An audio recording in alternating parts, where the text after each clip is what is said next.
Hey folks, Jackson here from TrueSight. I just wanted to make a quick video because I have been playing Mass Effect Legendary Edition while working on some other projects, and I wanted to take a peek at specifically the companion loyalty quests in Mass Effect 2.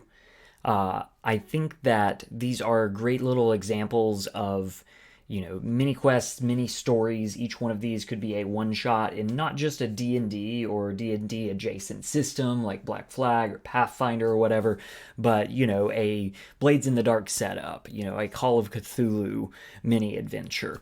So my question is, if we were to put the companion or rather put our party member, our player character, in the place of our companion, and then Shepard is everyone else in the party playing through this adventure. Can this be a satisfying personal quest for somebody at the table? Is it good writing? Is it good encounter design? What I am not tearing up here are the characters themselves. I know somebody is going to ask, so for the record, S tier characters just on their own, absent of loyalty quests. That's going to be Tali, that's going to be Mordin, it's going to be our boy Garrus, and that is going to be Thane. A tier good characters, that's going to be Jack, Samara, and Miranda. B tier, I really like Legion. I wish we got more time with him. I wish he got to do more. Grunt, I will probably have some people wishing that I put him higher, but I have never particularly gotten the appeal of Grunt. I like him. I just don't love him like y'all seem to. And C tier, I don't think Jacob is that terrible, but I get why he's boring. Kasumi, I wish was cooler than she actually is when you're talking to her and playing with her. And Zaeed is just kind of, yeah, he's like an NPC orc. That's all. I don't really have any hot takes there. Jacob is lame and Tali is best girl. We are just looking at the companion loyalty quests for Mass Effect 2. If I think it's S tier, that means I basically think you can gut it of all context and use that as a framework for your next encounter when a player says, hey, my character would like to go do this special thing, please. If I think that it is in A, B, C, it's like this is workable more or less. If I think it's in D tier, there's still something there because I think all BioWare games are, for the most part, well made until we get into like Andromeda and Anthem territory. But, D is not something that is worth you stealing, and maybe C isn't either. Maybe C is just like, this works, but why would you steal it when you could come up with something better on your own? So let's take this. We got first Zaeed. I played Zaeed's loyalty quest for the first time and was very disappointed. Right at the start, Zaeed, you're in this gas factory that's going to explode. So interesting environmental situation. Immediately we have a dangerous dragon's lair or whatever.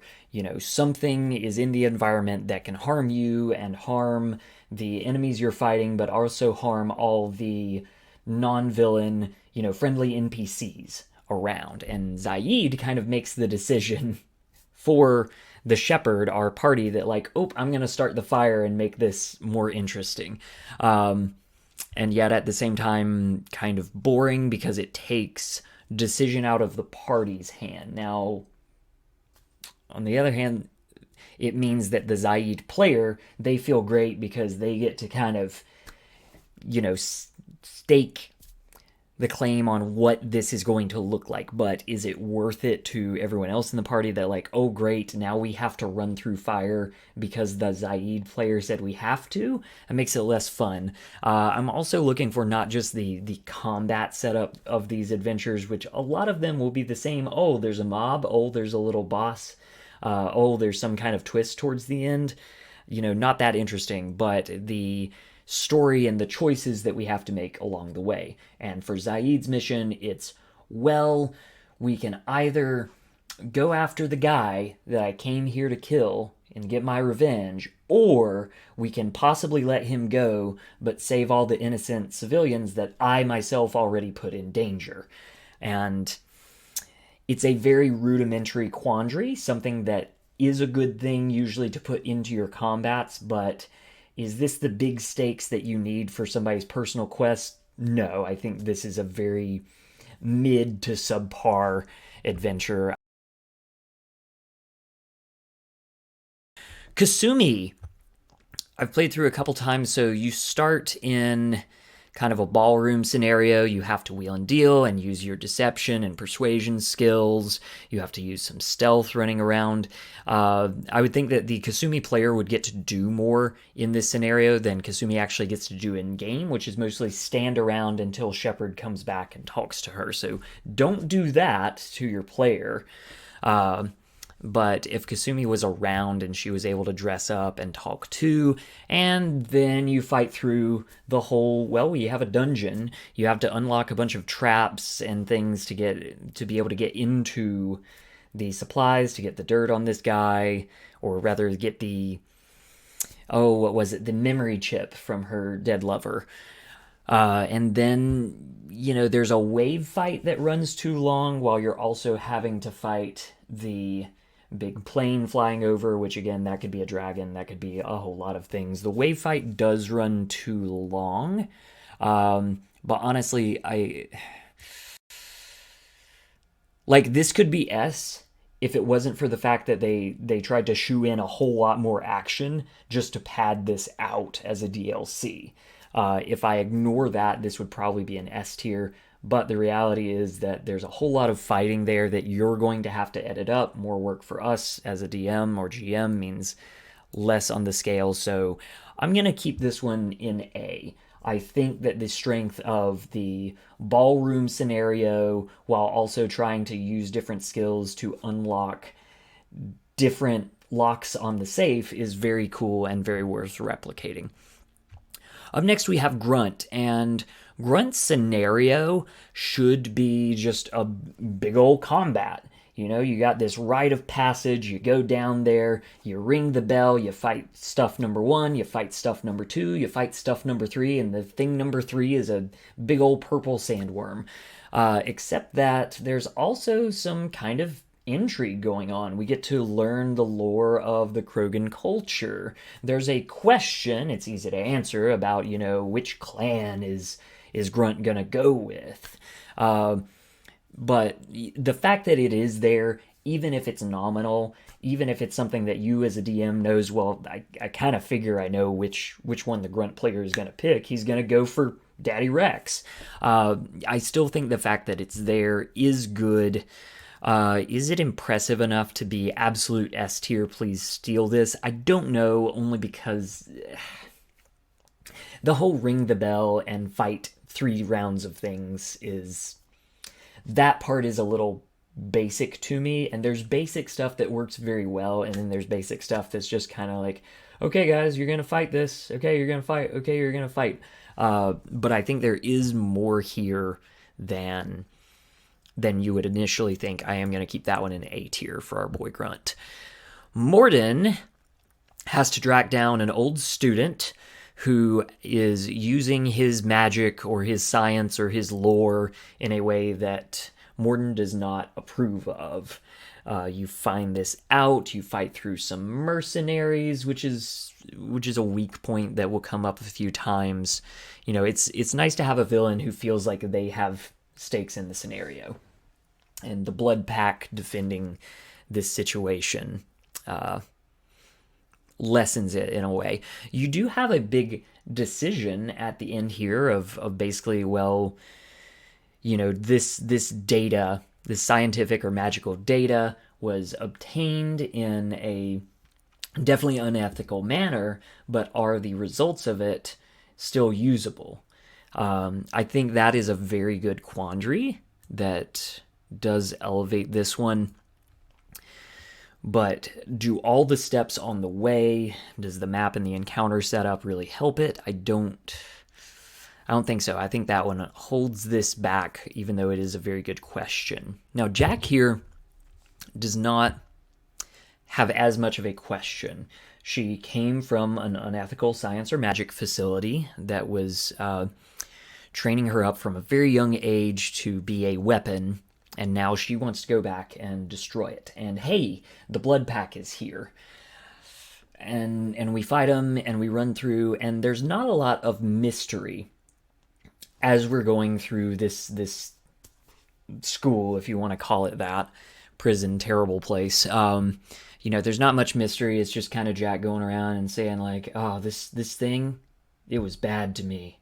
And this thing over here, that's where they were bad to me. And this thing over here, that's where I was bad to somebody else.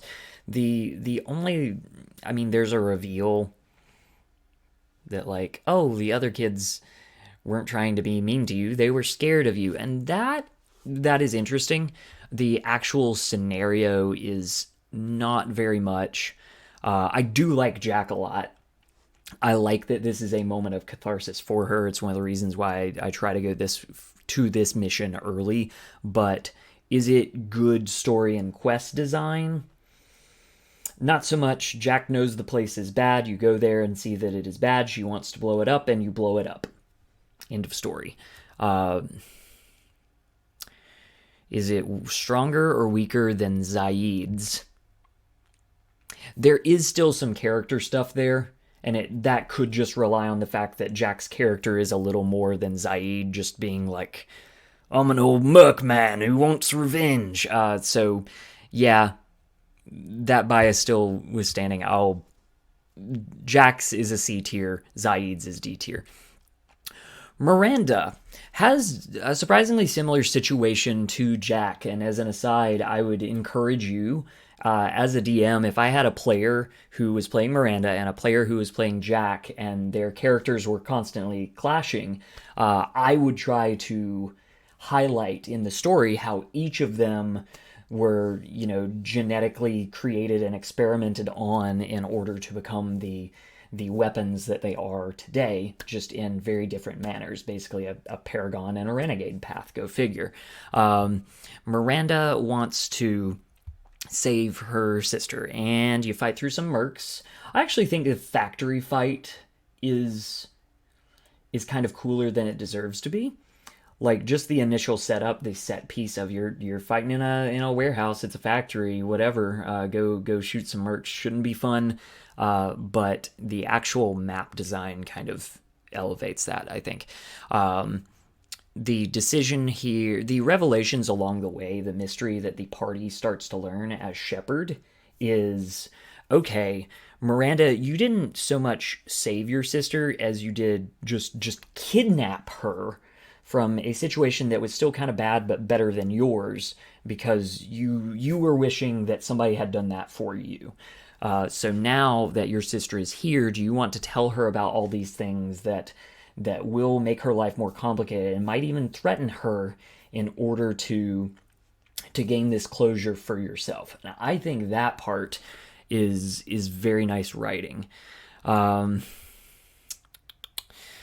The decision at the end, there's kind of not one. You find out that her and her sister's mutual friend through childhood, he thinks that he is protecting Miranda's sister, whose name I cannot remember for the life of me. And it's like, well, do we spare him because he thought he was doing the right thing and thinks that Miranda is kind of a monster? Or do we kill him because that's what we Shepherd typically do when we encounter a problem? I think that as a punch pulls this one down. I would still do it. I'm even going to rank this a higher B than Mordin's, because I think there's some very good stuff there, but some very mid stuff there. And now we get Jacob Taylor. So Jacob's loyalty mission is kind of infamous, mostly for the content of it. It goes over the line for a lot of people.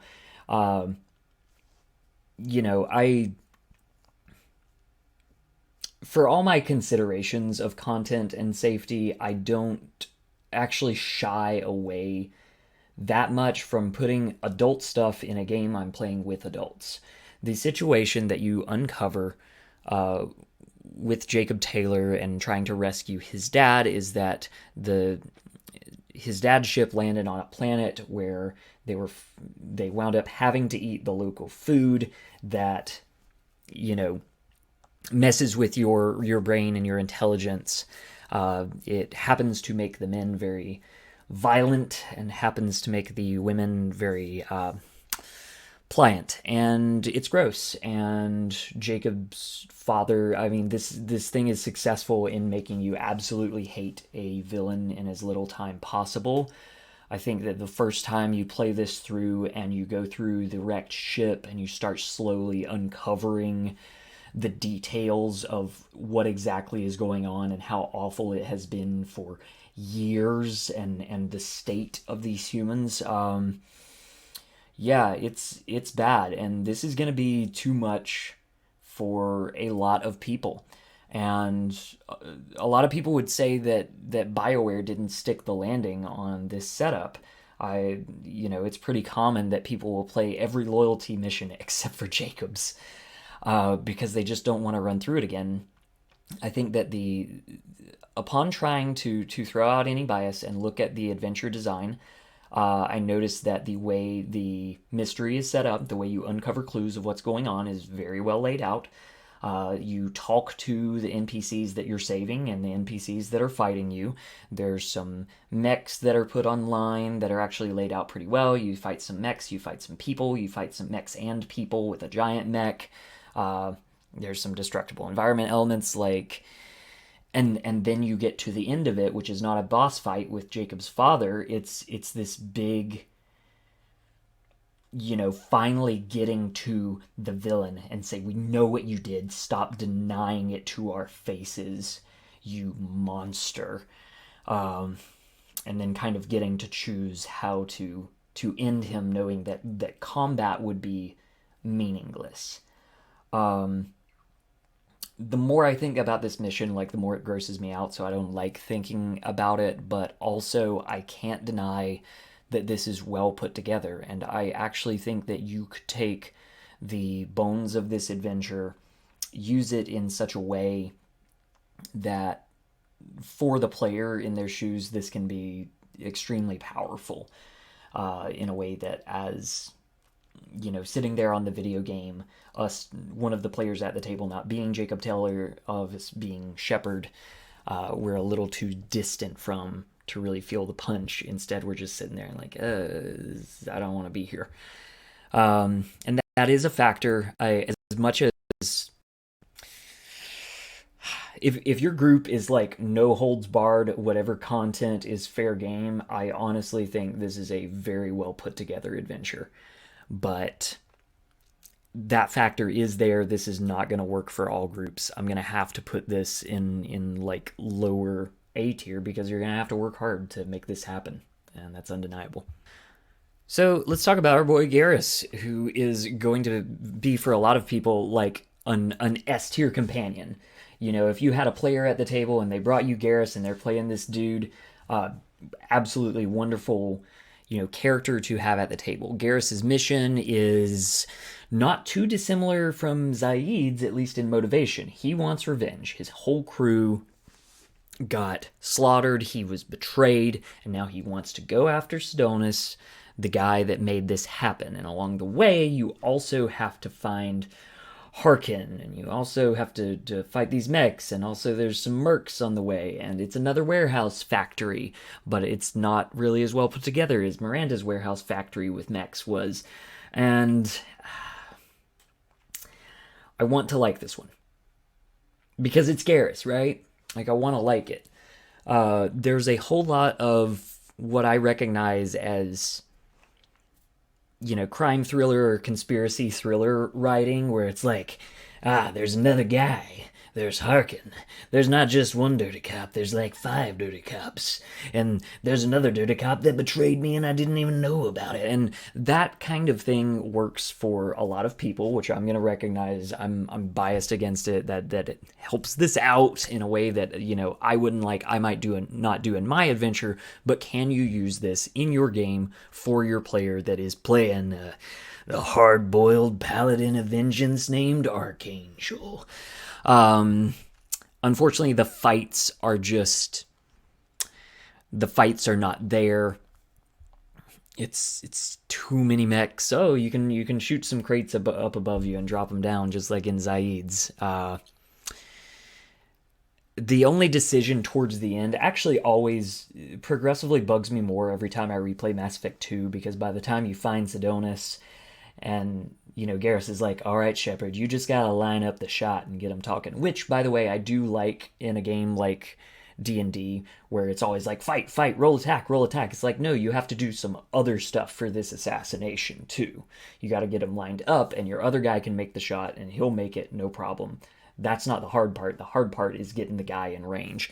By the time you get there, your choice is either let Garrus shoot the guy, the whole thing that he wants and, hasn't capitulated on, or stand in the way and warn the guy, and he just kind of gets away, and Garrus is not happy. It's a really weird time for the game to say mercy is an option sometime. Like, this guy betrayed Garrus's whole crew and would have killed Garrus had Shepard not showed up. Yeah, really weird tonally, really an example of a weird time for a DM to put morality into a game in a situation that has been set up to be like, no, you should kill this dude. I'm saying enough negative stuff about it that I should honestly put this in C tier, but for adding some depth for the assassination, for putting in some of those cheesy moments of like, oh, there's always somebody else behind what's going on. You're like, yeah, okay, it's better than Jax. Next up, we have Tali, best girl, who we have some more lore, some more world building about the character's background, which I'm a sucker for. You go to the flotilla to help Tali's dad, and you find out that her dad is probably dead because his ship was overrun by Geth, because something happened and she was the one who brought the Geth parts in initially, and now she is on trial. I am also a sucker for putting in some like faux trial lawyer elements in your Blades in the Dark D&D game. Have a bard who's Your Honor, my client Tali had nothing to do with this situation. Roll persuasion. I love that. If you haven't tried it, go for it. It's hard to get exactly right, but it's an easy stunt to try out and see if your players respond to it, and if they do, then you can develop on that and watch some Legal Eagles, some Better Call Saul, and get better at it. But anyway, you start out doing the trial, and then you say, well, we got to go collect some evidence, which is going to involve fighting some Geth.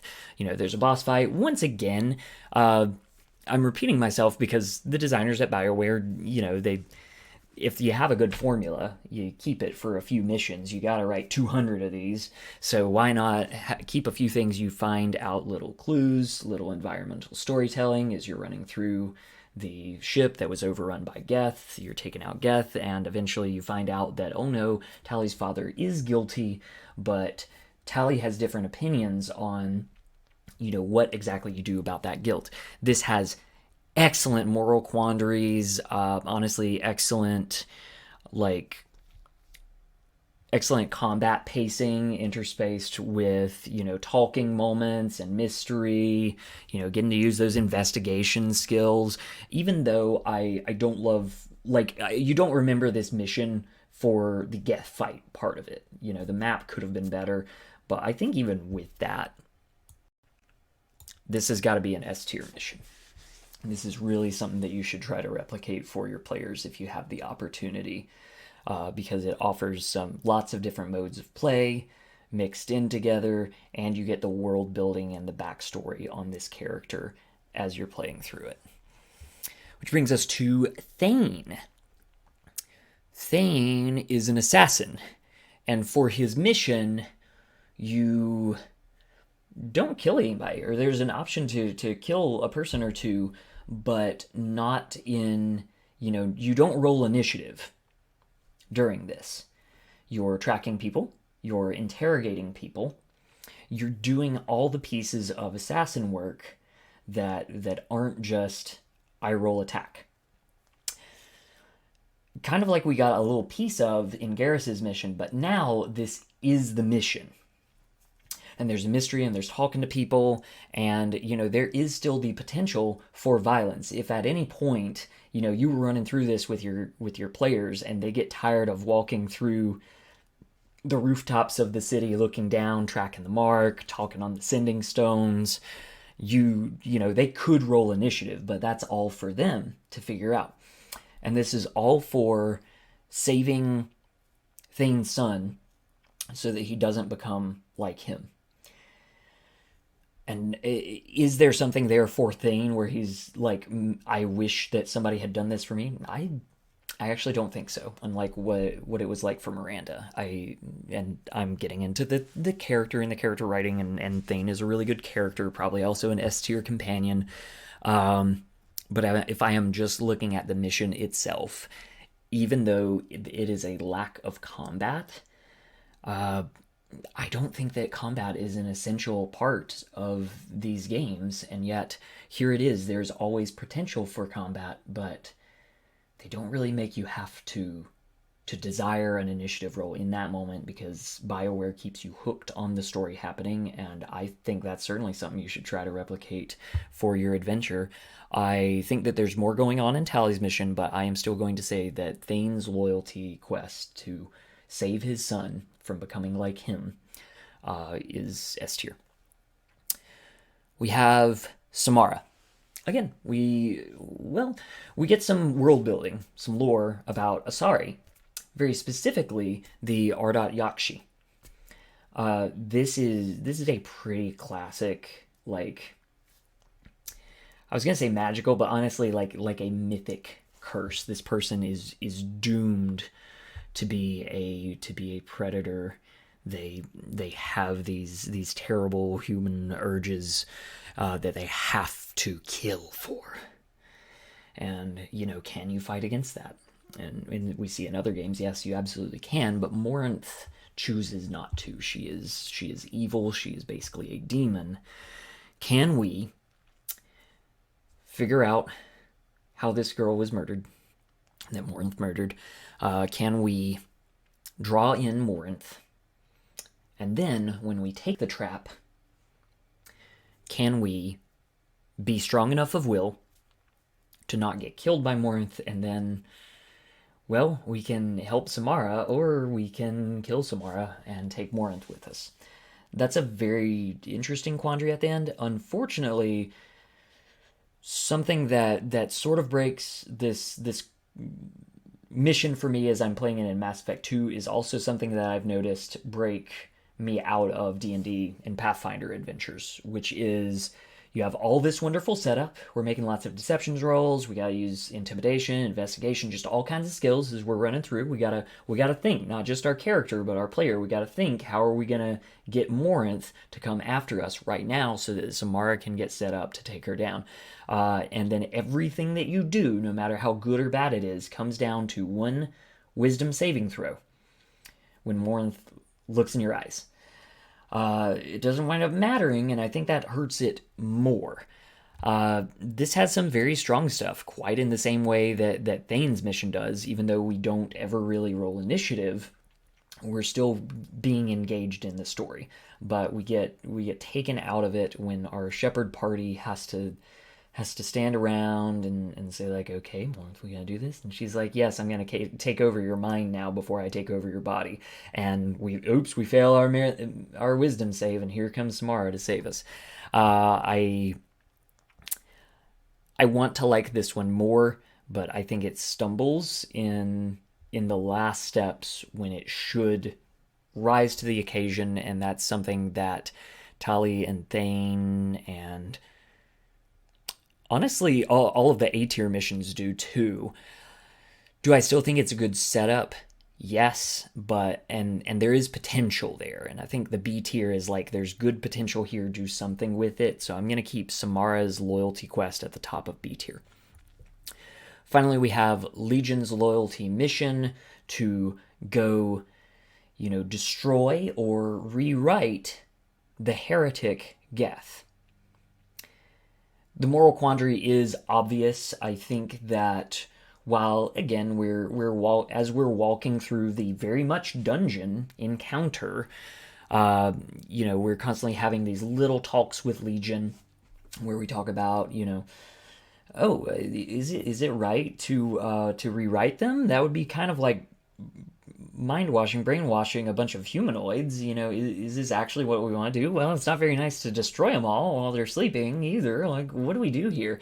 And I am a fan of those kind of like, I don't want to say no win scenarios, but like a Pyrrhic victory no matter what you choose.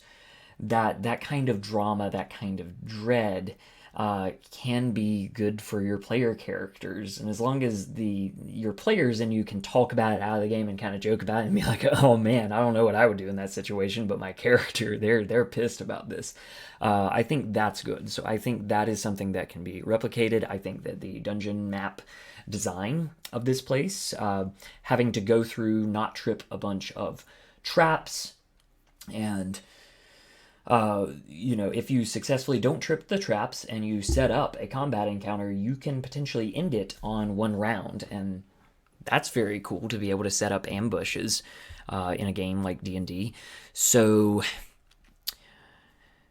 again, kind of like Samara's, it stumbles towards the end. Towards the end, we have like, there's going to be waves of death coming at us, and I can activate and hack the turrets, and it's going to be a tower defense game. That's really cool. That's putting a nice little spin on things, except that there gets to be too many waves. And then at the end, it's just kind of like, okay, Shepard, what should I do? We've thought about it. There's not... The action doesn't flow into the decision, which is something that, Grunt's mission kind of does when the other clan comes in and says, hey, you can pick us or we're probably going to fight you right now. Or Tali even, there's no combat order going on, but that a well-done trial scene can be just as thrilling as a combat. Legion, you do too much combat in a not very well done tower defense mechanic, and then by the end it's just like, okay, well, that was all a bunch of stuff we did. What's the decision that we should make? And you feel like, why couldn't I have made the decision at the start of this? So there's stuff holding it back, but honestly, I'm actually going to say that the attempt at doing a tower defense mechanic, if you were playing Dungeons and Dragons and suddenly your players realized by the time they got to the end of this, it's like, okay, and if you cast this domination spell with this special wand, you only get this one mission, and that's going to activate the little dragon wormlings, and they're going to spit fire when people go down the dungeon lanes, and they're like, is this a tower defense game? They're probably going to be super excited. I actually think that your execution of that can be better than what we saw in Mass Effect 2. I am going to keep this at it feels bad to put Legion's loyalty mission below Jacob's.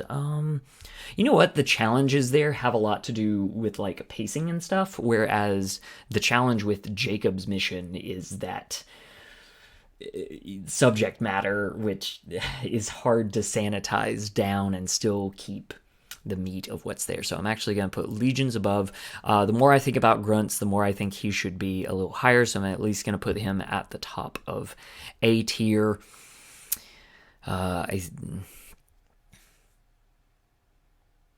You know what? No, we get to fight a huge purple worm, and that's dope. And even though it's a gimmick to say, go ring the bell and spawn the creatures, Dungeons and Dragons and games like it love a well-done gimmick. I'm going to put Grunt up here in S tier.